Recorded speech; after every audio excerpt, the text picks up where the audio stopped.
Siz elektrический zubной щеткаdan foydalanasiz, lekin har yuvganingizda sizni milkingiz qonayapti.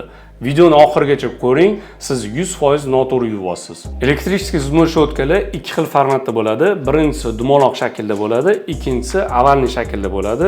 Bu standartniy zubной щеткаlarga o'xshash bo'ladi, lekin ikkalovini ishlashida farq qiladi. Elektron zubной щеткada eng katta xato biza oddiy zubной щеткаga o'xshab mana bunaqasiga harakat qilishimiz. Yoki bo'lmasam bunaqasiga harakat qilishimiz. Elektronniy zubной щеткani o'zi harakatda biza uchun qilib bergani uchun biza qo'l bilan harakat qilmaymiz. Ya'ni biza birinchi bo'lib jag' tishlar sohasidan yuvamiz. Elektronniy zubной щеткani головкasi kichkina bo'lgani uchun bu головка bitta tishni обхватывать qilib oladi. Ya'niki bitta tish zonasida ishlaymiz. Ishlaganimizda mana 1-2 sekundda ushlab turib, keyingi jag' sohasiga 1-2 sekund o'tamiz va undan keyin ichkari qismiga 1-2 sekundga o'tamiz. Keyingi tishni ham xuddi shuna qilib ushlab turamiz. 1-2 sekund, 1-2 sekund va 1-2 sekund.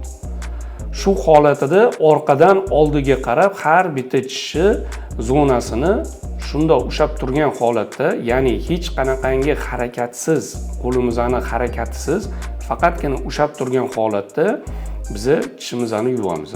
Bu ikkinchi turdagi zubной щетка.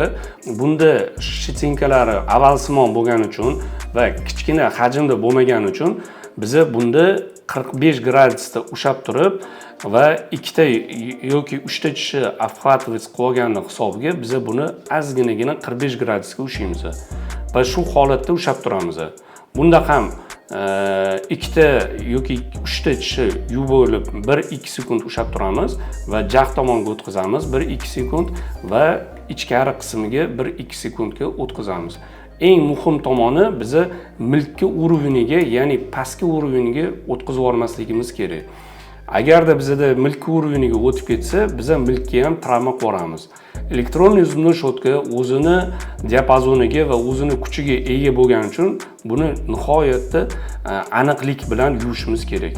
Dumaloq shakldagi elektronniy zubной щеткani olgan yaxshimi yoki bo'lmasam bunday oval shakldagi zubной щеткani olgan yaxshimi? Eng to'g'risi bu dumaloq shakldagi bu zubной щетка kamroq travma qiladi va yuvishi 5 barobar kuchli hisoblanadi. Stomatologik foydali ma'lumotlarni o'tkazib yubormasligingiz uchun meni sahifamga obuna bo'ling.